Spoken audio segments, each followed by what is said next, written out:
Nile TV's correspondent Ahmed Nader is at the National Election Authority to brief us on the latest developments on the ground for the first day of Egyptians abroad vote in 2025 parliamentary and runoff rounds. Ahmed, good evening. I am Abir.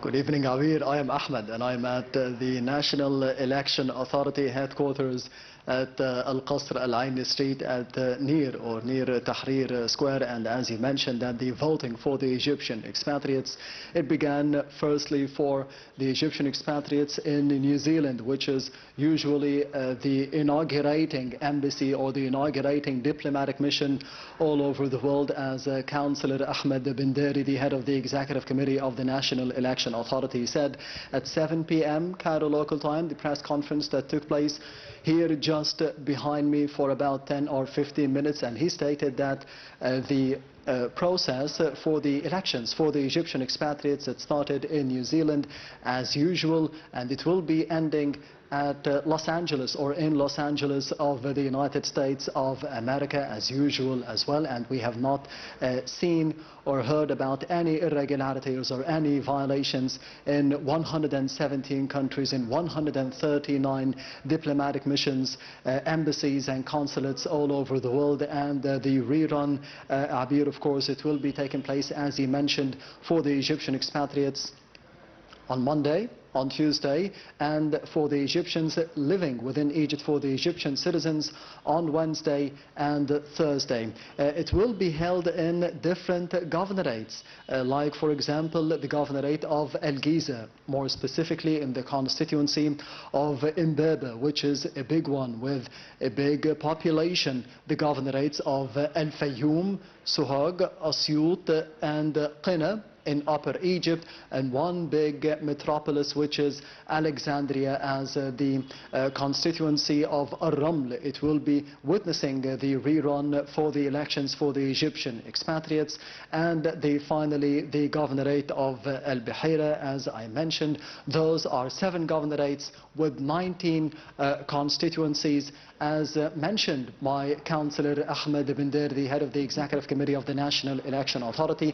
He stated that, as usual, the numbers of the Egyptians voting in the GCC countries are the biggest, are the most numbers that we have witnessed for today, more specifically in Kuwait, in Oman, in Qatar, in the United Arab Emirates and in Saudi Arabia, with the age brackets between 21 and 50 years old.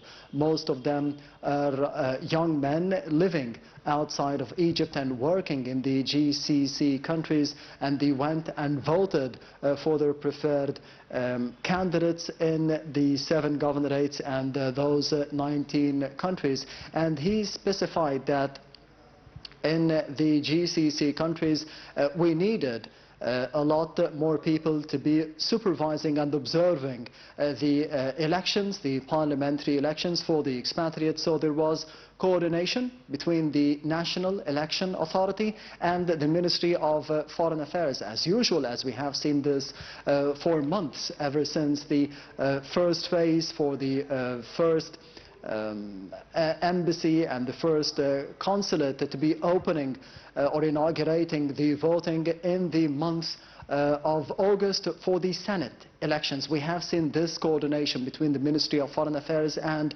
the National Election Authority. And for the elections taking place here on Wednesday and Thursday, we will be seeing another coordination between the Ministry of Interior and the National Election Authority to be making sure that there will be no irregularities, no violations, and that is, of course, the expected, as we have seen the statements of Councillor bin Dari stating that more and more people were pushed by the Ministry of Foreign Affairs, or were sent by the Ministry of Foreign Affairs to be supervising the parliamentary elections. And finally, there will be another press conference taking place tomorrow here at 2 p.m. Cairo local time on Tuesday, to be announcing the results of the second phase of the parliamentary elections. Abir.